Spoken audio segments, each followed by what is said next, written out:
Estamos aqui com mais um episódio do nosso podcast Pode Sim com Doutora Emanuele, dessa vez na temática da juventude. Convidamos 3 jovens da cidade de Mari, vamos pedir para que cada um se apresente e vamos para um bate-papo legal aqui em relação ao tema interessante para todos os jovens.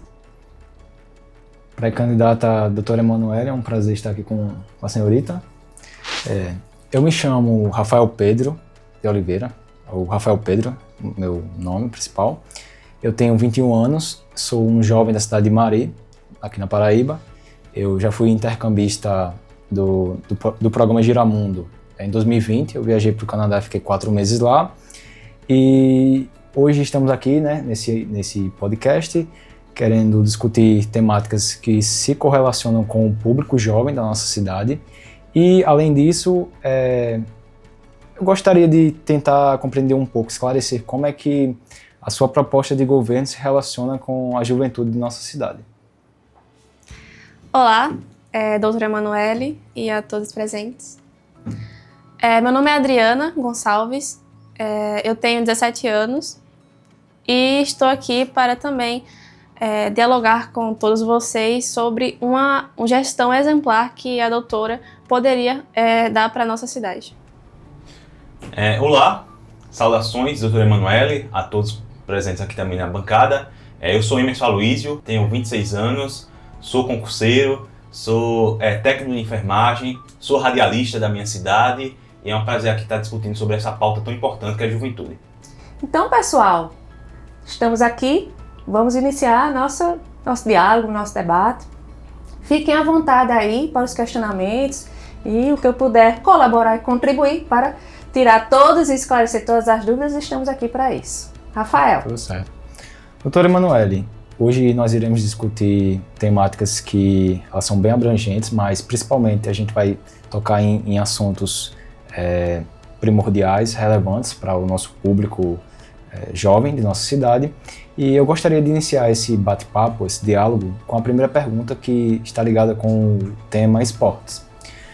Doutora, como promover um ambiente, uma gestão inclusiva para os jovens cidadãos e qual o impacto / medidas legais e jurídicas que um grande planejamento juvenil e esportivo pode influenciar as vidas de nossos amigos marienses? Bom, Rafael, a inclusão de esportes, ela deve já iniciar a partir das escolas. Não tem como promover um incentivo de esportes fora do ambiente escolar. Tem que iniciar na base. Então, nosso posicionamento, nosso pensamento é incluir os esportes já no nível de escolas, porque além de beneficiar a questão da saúde física, da saúde mental, de instituir espírito de coletividade já nas crianças, né?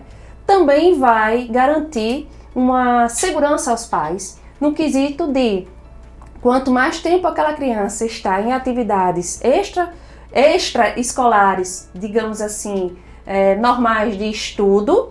Então, a inclusão de esportes e outras atividades também, que pode ser discutida a questão de atividades culturais, músicas, artes de outro sentido, vai garantir segurança aos pais, no sentido que os filhos estão bem protegidos, estão aprendendo novos conhecimentos, né? E isso, a partir dessa base, o estímulo ao esporte já na fase adolescente, dos jovens adultos, vai ser algo natural, vai ser algo normal para vocês, né, quando chegar na faixa etária correta da juventude. Muito bem, e concordo plenamente com a senhorita. E eu gostaria de enfatizar também que o esporte, ele se correlaciona com várias áreas de nossa vida, principalmente a saúde, né, que nem a senhorita citou, a questão da saúde mental, a questão de, por exemplo, você instituir esse espírito competitivo, esse espírito de coletividade, de trabalho em equipe, de promover não só a questão de, por exemplo, você cuidar da sua saúde mental e física, mas também você saber que através do esporte você consegue se associar com outras pessoas, você consegue promover a empatia, você consegue se associar com essas pessoas e, além disso, você pode utilizar do esporte como um meio de crescer na sua vida profissional. Quantos jovens na nossa cidade não buscam no esporte uma forma de crescer na vida, de forma profissional? E isso é observado a habilidade esportiva já na criança. Sim. Então, se institui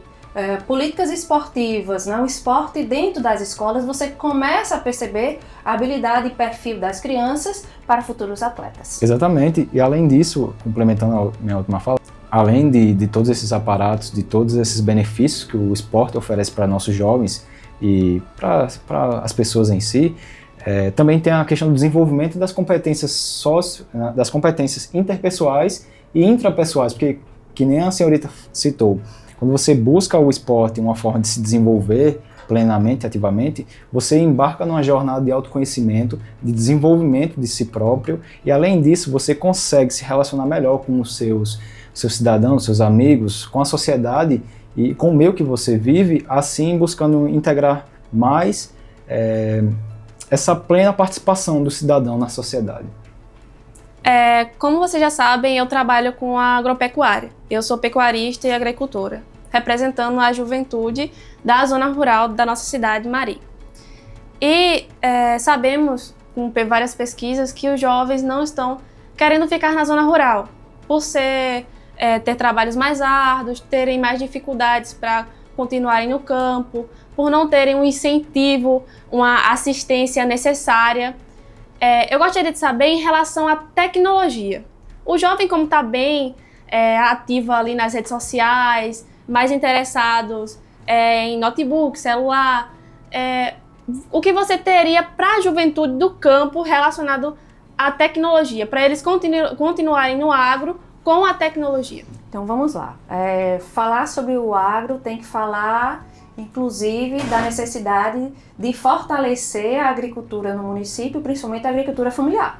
Que a gente sabe que necessita nesse sentido e que para isso o primeiro passo é o poder público instituir, estimular e ser também um consumidor dos produtos advindos da agricultura familiar para a partir daí torná-la até um pouco mais rentável, porque se o pequeno agricultor ele não tem onde vender o que produz, ele já começa com as dificuldades por aí. Então, a base inicial é estimular, capacitar, dar apoio no sentido técnico e tecnológico, né? E depois usufruir, adquirir o produto que veio, porque aí passa a ser uma agricultura familiar rentável, de interesse dos filhos dos agricultores permanecerem ou fazerem alguma faculdade, alguma universidade, curso técnico para poder produzir melhor na propriedade que já é da família dele. É o primeiro passo. Quando você fala de tecnologia, não tem como falar sobre inclusão digital. Tecnologia, hoje em dia, necessita especificamente também de internet. Então, a gente tem um projeto e nele uma proposta de inclusão digital, não só no agro, que é necessário, mas também em outras áreas, outros setores, territórios, né? Outros segmentos, para facilitar os segmentos na cidade em si. Então, e além disso, a secretaria específica e responsável do agro dá toda a capacidade técnica, toda a orientação, todo o apoio técnico que o pequeno agricultor necessita. Então, se realizar pelo menos essas ações de base, a gente garante uma agricultura familiar mais rentável do que está hoje. Agora, o poder público ele também tem que fazer a sua parte nesse sentido. Com certeza. Exatamente, doutora Emanuele. Ainda nessa temática, perguntada e questionada pela jovem Adriana, a gente tem uma dificuldade muito forte na educação, que é a questão do transporte escolar. Vários universitários que trabalham na agricultura familiar, às vezes querem fazer uma universidade fora, como Bananeiras, a gente tem vários exemplos, né, e os transportes são negados. Qual o projeto, uma política pública que a senhora poderia voltar nesse sentido, para a questão do transporte escolar? Eu acho que a prioridade para quem está jovem hoje, nessa fase de pré-faculdade ou de universidade, é justamente o transporte. É ter garantido o transporte, porque a gente vive numa cidade, pelo menos a 70 quilômetros da capital, a uma maior distância de Campina Grande, uma certa distância de Guarabira, né, Bananeiras. Sim. Então, a gente necessita garantir o transporte para esse universitário, esse estudante ter acesso. Então, transporte de forma integral, independente do horário da gestão, não é conveniência de horário da gestão, tem que ser conveniente do horário do estudante. Sim. Então, fazer uma proposta e uma política realmente eficaz de garantir um transporte integral a todos é o primeiro passo, né? E isso vai facilitar, já que é tão difícil o acesso, né, de estudantes de cidades pequenas que têm dificuldade, nós já temos outros déficits educacionais na rede pública, não é isso? Então, garantir o acesso através do transporte de forma integral é primordial. Fora a questão do transporte, a gente tem outra deficiência que é a questão de campus. A Ressap recentemente recebeu um FPB, né, uma emenda do governo federal, mas Maria até hoje não se tem, né? Você teria alguma proposta nesse sentido também de buscar melhorias? Porque, na realidade, Maria talvez não esteja preparada ainda para ter algo desse tipo, né? Já foi um avanço no município a gente ter, por exemplo, o polo, que há alguns anos atrás a gente não tinha. Então a gente precisa corrigir essas deficiências que a gente tem, como você bem citou, né, da educação, a garantia do transporte e outros, para poder se mostrar interessante, né, o suficiente para absorver um complexo como um instituto técnico ou algo similar. Só complementando o que Emerson falou e o que a senhora também falou sobre, na parte de transporte ainda, eu, como sou estudante ainda no ensino médio, pego o transporte para poder vir estudar na cidade de Maria, sou da zona rural, e é muito complicado, é um fato muito triste que eu sou de uma zona rural esquecida, infelizmente, e eu tenho que pegar carona com outro ônibus para chegar em outros locais, para poder pegar outro ônibus para poder chegar na escola onde eu estudo. E seria essencial que, além de transportes deploráveis que a gente tem, a gente também tivesse transporte de qualidade para universidades também. Eu pretendo fazer universidade na parte agrária e eu acho muito importante que a próxima gestão de Mari possa fazer que a gente possa ter transportes de qualidade e que possam levar a gente de cada sítio para a escola ou para a universidade. Um exemplo é o lotamento dos ônibus, né? Que às vezes pessoas impedem do ônibus escolar. Se as jovens da cidade já têm dificuldade com o transporte, o olhar tem que ser muito mais dobrado para os jovens que residem na zona rural, né? E isso a gente tem que ver com muito carinho no caso de vocês lá. Eu concordo com o posicionamento, a perspectiva deles, e é exatamente isso. Eu acho que se o jovem, ele é o futuro, ele é aquele cidadão que está buscando desenvolvimento, uma oportunidade de crescer, eu acho que o poder público pode e deve incentivar a questão do transporte, que é algo básico, mas às vezes é tão mal articulado, é tão mal planejado, que isso acaba impactando o futuro de nossos jovens, sabe? Como é que a gente pode promover a educação se a gente não oferece os meios para que esses jovens vão em direção aos sonhos deles? Como é que a gente quer falar de educação se a gente não oferece o mínimo, que às vezes pode ser considerado algo básico, algo que é comum e corriqueiro, mas a gente não se propõe a efetivar esse básico, esse simples de forma eficaz? Como é que a gente quer falar sobre futuro? Como é que a gente quer falar sobre desenvolvimento pessoal? Como é que a gente quer falar sobre consideração para com esses jovens se a gente não busca fazer o básico de forma eficaz? E eu acho que após a prioridade do transporte, a gente também tem que pensar no ingresso, em facilitar o jovem no mercado de trabalho. Sim. Né? Eu acho que é a segunda preocupação de quem está hoje estudando, pensando em fazer uma faculdade, né? É ter a garantia do acesso mínimo através do transporte, já que as instituições não são na nossa cidade, né? Tem que se deslocar para outro. E a questão de a facilitação desse jovem que já tem outras dificuldades, né? Em relação ao mercado de trabalho. E aí a gente pensa muito na inclusão de estágios desses jovens quando já estiverem aptos na fase já final do curso, né? Tanto com a iniciativa pública quanto na iniciativa privada. Porque podemos fechar parcerias com os estabelecimentos de Mari, com os comerciantes, né?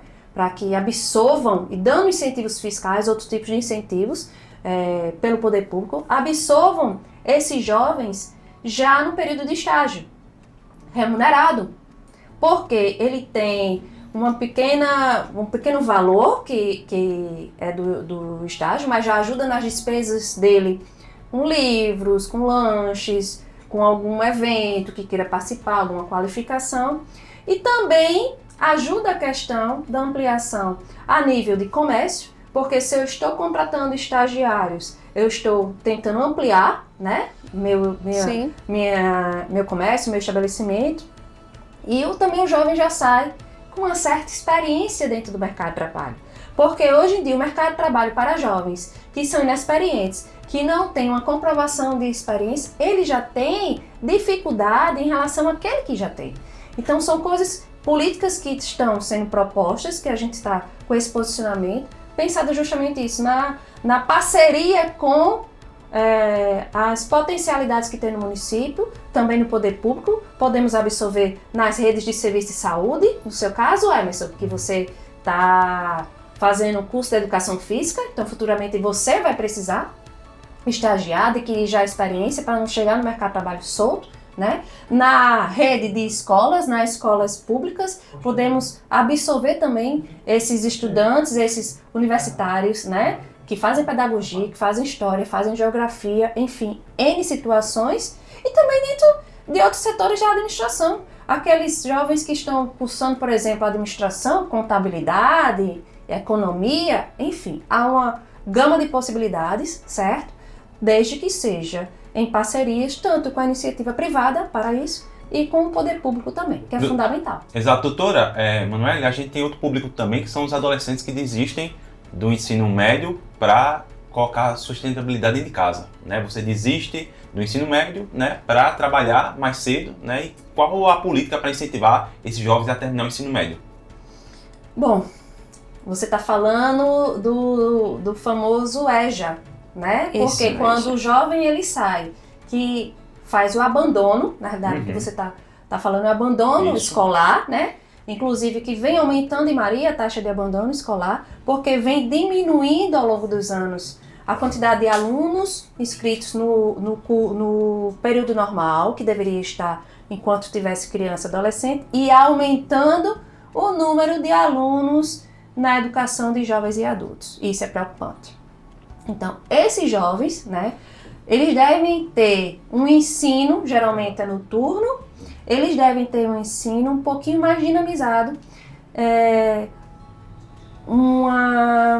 digamos assim, não é todo professor e não é toda forma nem dinâmica de ensinar que deve ser aplicada também para esses alunos que já aconteceu o abandono. Porque um aluno que já abandonou a escola é um aluno difícil de você conquistar. Então, para você conquistar o retorno dele e mantê-lo, você precisa ter um olhar diferenciado e um estudo diferenciado, de forma mais dinâmica, mais interessante, menos enfadonho.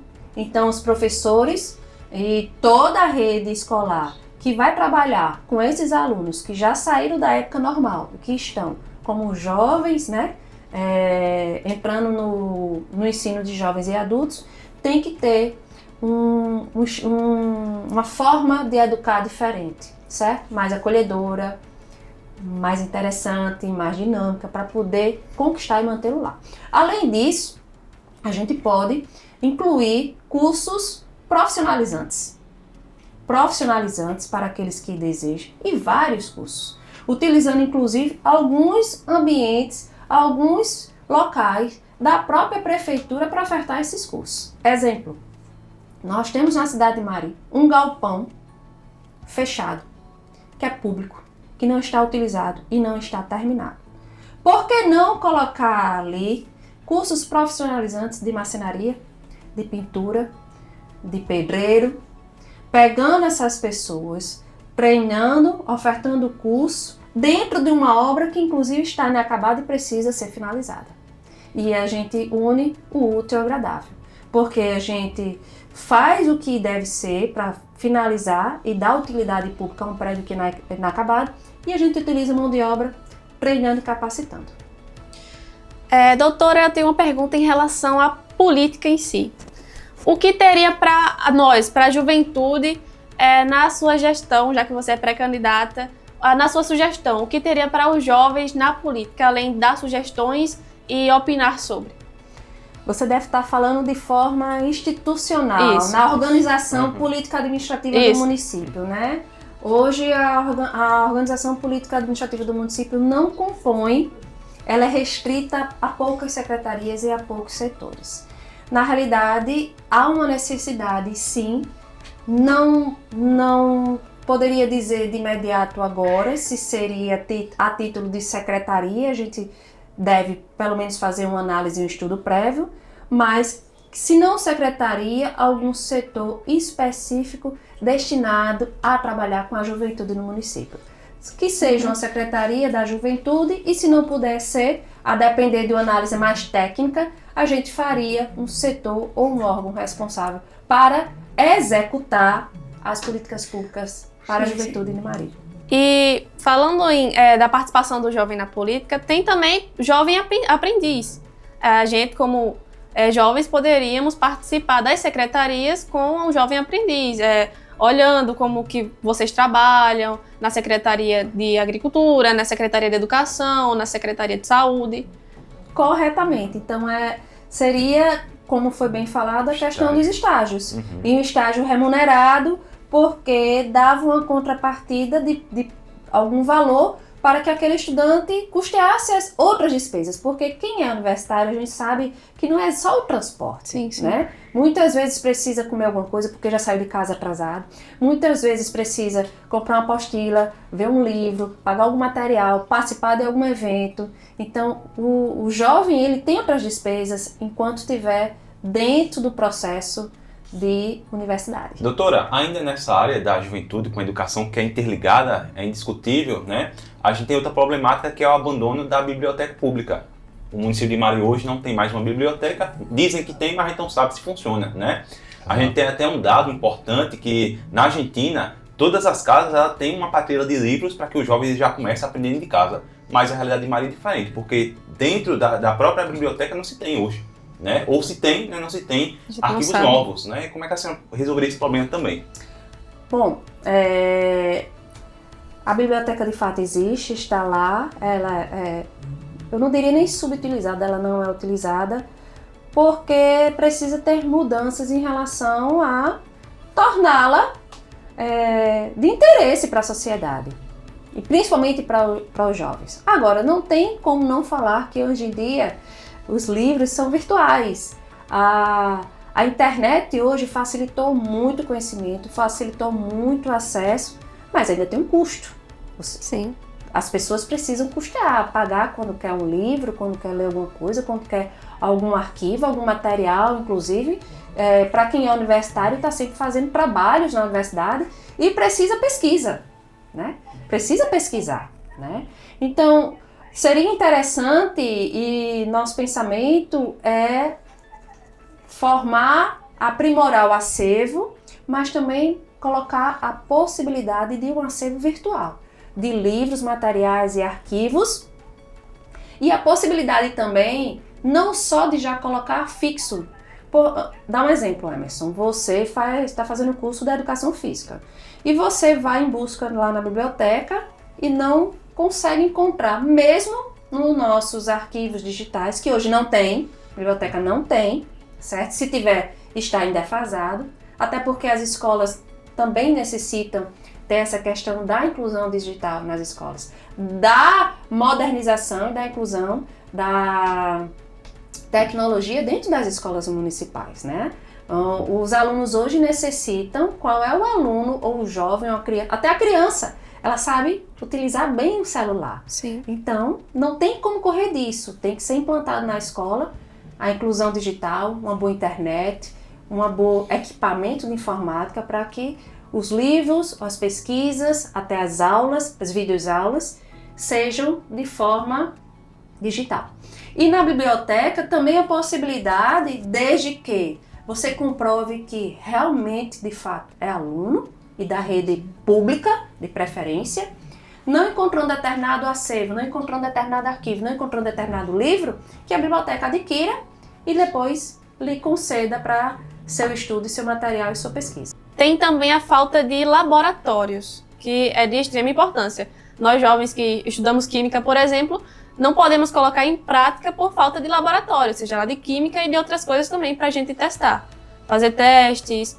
Então é uma falta também muito grande em Mari. A implantação de laboratórios seria estudado e visto. Nem toda escola hoje conseguiria implantar um laboratório. Até a título de estrutura física mesmo, espaço físico, mas aquelas, principalmente, que tivessem já alunos na fase pré-universitária, ensino médio, nesse sentido, ensino fundamental 2, um estudo para inclusão de alguns laboratórios nas principais escolas de Mari. Com aulas práticas, com a aquisição de todos os materiais, os insumos, né? Sem custo nenhum ao aluno, para poder ter a sua aula prática disponibilizada dentro da escola. Doutora, como a senhorita sabe, a educação tem um papel fundamental, primordial no pleno desenvolvimento dos nossos cidadãos, principalmente os jovens. Eu gostaria de fazer uma citação ao nosso querido filósofo grego Aristóteles. Essa frase dele, essa citação, uma vez uma professora minha de português, ela me disse que as raízes dos estudos da educação são amargas, mas os seus frutos são doces. E eu nunca vou esquecer essa frase. Eu sempre vou trazer ela comigo, onde quer que eu esteja, enquanto tempo de vida eu tiver.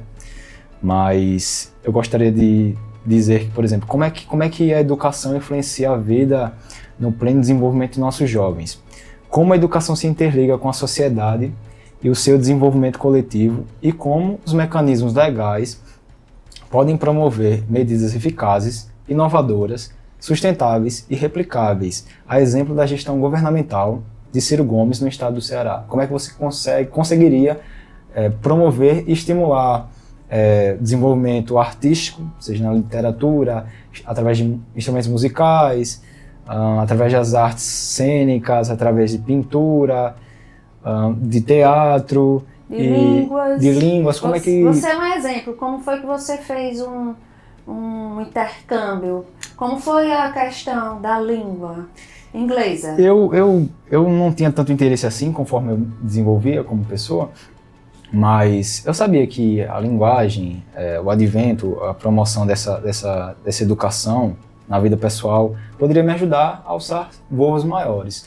Mas eu só pude ter essa oportunidade de viajar para outro país, para o Canadá, por uma política de Estado, uma política de governo, uma política pública do Estado da Paraíba. Mas eu não teria tido essa oportunidade caso eu fosse esperar eu crescer, me tornar um cidadão um pouco plenamente mais efetivo, e porque o Estado da Paraíba ele promoveu essa política, e eu tive a oportunidade de desenvolver essa minha competência através dessa oportunidade. Mas você foi estudante na rede pública de Mari, concorda? Sim. O aprendizado do inglês foi consequência da escola ou foi autodidatismo seu? Eu diria que foi uma mesclagem dos dois. Eu diria que, não querendo dizer que, por exemplo, o ensino das escolas seja defasado, mas ele é muito limitado. A mesma coisa com... No tocante a línguas. No tocante a línguas. É muito escasso, é muito obsoleto. Tem práticas melhores, porque a tecnologia nos proporciona entender como é que a educação, como é que ela tem bases de aprendizagem diferente, e que nem sempre aquilo que, por exemplo, o MEC oferece para a educação assim no nível estadual, federal ou municipal, nem sempre essa vai ser a medida que vai mais se encaixar com o método de aprendizagem de cada cidadão, concordam? Sim, sim. Então, eu gostaria de saber como é que você conseguiria promover medidas diferenciadas, eficazes, inovadoras, sustentáveis e replicáveis na nossa cidade de Mari, visando promover o acesso à educação e abrangente dessas modalidades de ensino. Bom, primeiro, quando o poder público tem interesse, ele pode fazer tudo, certo? Recurso não falta. Recurso, não posso dizer que não falta, mas recursos bem aplicados. Exatamente. Recursos, eles são suficientes quando são bem aplicados, quando são planejados, Prioridades. quando são elencados prioridades. tá certo? Então, Mari tem um celeiro de artistas em relação à música, artesãos e outras categorias que você citou aí. E por que não absorver e incluir para aulas, para um ensino dentro das escolas, né? Colocar algumas escolas em regime integral, para que o aluno tenha a parte do estudo no horário e atividades extras em outro horário. E aí seria música, artes, dança, né? Esportes, né? É altamente possível. Basta ter interesse, basta priorizar, basta ouvir, que é o que vocês estão aqui, né? Basta a escuta com quem precisa ser beneficiado, para que diga suas necessidades, suas prioridades. Então é possível, Rafael, gerenciar bem os recursos, ouvir as necessidades, ver as potencialidades, que é justamente isso, absorver o que a gente tem dentro da nossa cidade e executar. Exatamente, direcionar a aplicação desses recursos em prol de causas nobres, causas justas, que busquem incluir esses jovens na plena participação na sociedade. E sem falar que não tem como não dizer que alguns jovens, eles terão, por exemplo, dificuldade devido a um déficit, né, educacional que vem de ano após ano, de ingressar, inclusive de realizar algum Enem, né? Então a gente tem que também pensar nesses jovens que não conseguem e que têm esse déficit. De que forma? Reforço. A gente precisa identificar esses jovens com esse déficit e formar e dar reforço a ele na tentativa de amenizar e promover a ele, pelo menos, né, a possibilidade de ingressar na faculdade ou na universidade. Curso preparatório. Um curso preparatório, identificar aonde está o problema, qual é o déficit para essas pessoas e reforçar. E mais aulas, um curso preparatório para poder amenizar a situação dele nesse momento e facilitar o acesso a uma futura faculdade. Doutora Emanuele, né? Outro tema também para a gente abordar, que ainda é sobre mercado de trabalho, né? A gente sabe que para alguma coisa dar certo é tudo a médio e longo prazo. Porém, a gente tem uma deficiência ainda, a senhora citou um tópico muito importante, que é a questão dos estágios. Mas tem muitos jovens, né, que não terminam o ensino médio porque preferem ir para o mercado de trabalho, mas ali não se tem oportunidade. Eu queria que a senhora elencasse um pouco sobre empreendedorismo, né? Como um jovem pode atuar dentro do empreendedorismo na cidade. Bom, a questão do empreendedorismo dentro da cidade tem que se pensar, o jovem, ele quer empreender em que setor? De que forma? Porque também não adianta vir numa imposição de algo. Os cursos para capacitar um jovem, de forma que ele, após esse curso, esteja apto a produzir, a empreender no próprio negócio ou então no mercado de trabalho, precisa primeiro entender o que ele quer. Muitas vezes os cursos são ofertados, mas não são de interesse da população jovem. É o primeiro passo. Não tem como também o poder público entrar não só como estímulo, como eu bem disse, ele precisa também garantir a escoação desse produto. Senão o jovem é capacitado, ele produz, mas ele não tem quem vender. Ele não tem quem vender. Então é uma política muito similar com a agricultura familiar. Né? A gente trabalhar com o jovem o que ele quer, o que ele pensa, com a tecnologia. Hoje em dia o mercado também de vendas é virtual, a prestação de serviços hoje também é virtual. Então o jovem tem essa facilidade que muitas vezes o agricultor que já tem uma certa idade não vai ter a mesma facilidade de trabalhar o seu produto, empreender na internet, e isso é possível e é uma facilidade que tem para o jovem. Sim. Então são ações e passos, Emerson, que podemos implantar e melhorar muito essa questão desses jovens que saem para o mercado de trabalho, que deixam de estudar, e também tentar buscar, né, conquistar para que ele retorne e finalize os estudos. A senhora acha, no caso, então, que o empreendedorismo, ele hoje é a solução imediata para resolver os problemas da juventude da cidade ou não? Porque a gente tem uma deficiência hoje de empresas para vir para a cidade, como fábricas, né, como já se teve.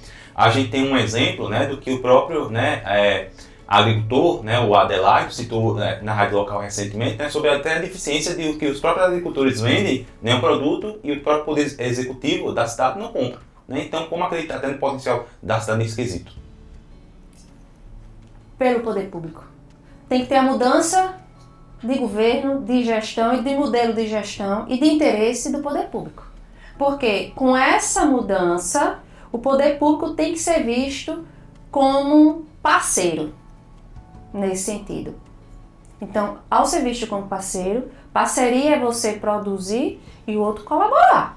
Exatamente. Então, o poder público tem que mudar a forma de pensar, tem que mudar a sua visão e tem que entender que ele deve ser parceiro no empreendedorismo e na agricultura familiar. E aí melhora, desenvolve mais o comércio, circula mais dinheiro na cidade e desenvolve mais.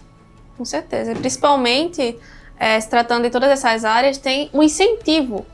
Se a própria gestão da cidade não incentiva os jovens a estudarem, a continuarem no campo, a fazerem cursos preparatórios, a irem para a universidade, como que vai ser? A juventude, ela tem que ter uma base e a base tem que ter um incentivo, tem que ser um incentivo. Exatamente, né? O jovem hoje também tem que ser visto e tem que ser pensado que esse jovem tem que produzir.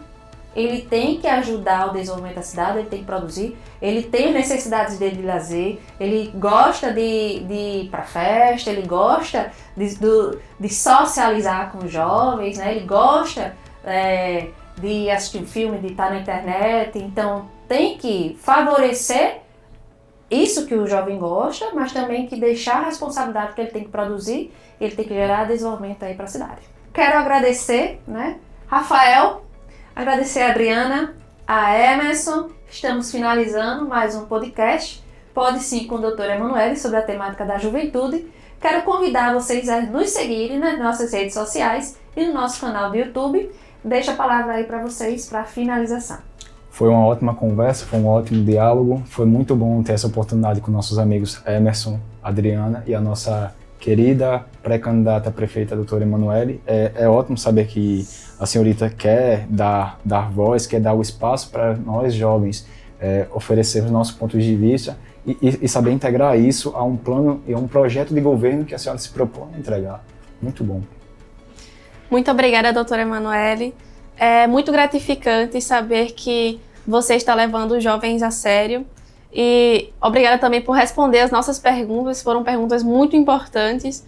E na próxima vez, se quiser nos chamar também para participar de novo, a gente tem mais perguntas ainda para debater junto com a senhora.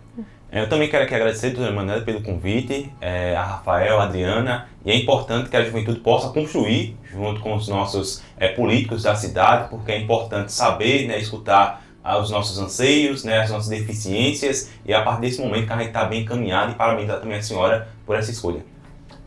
Muito obrigada a todos.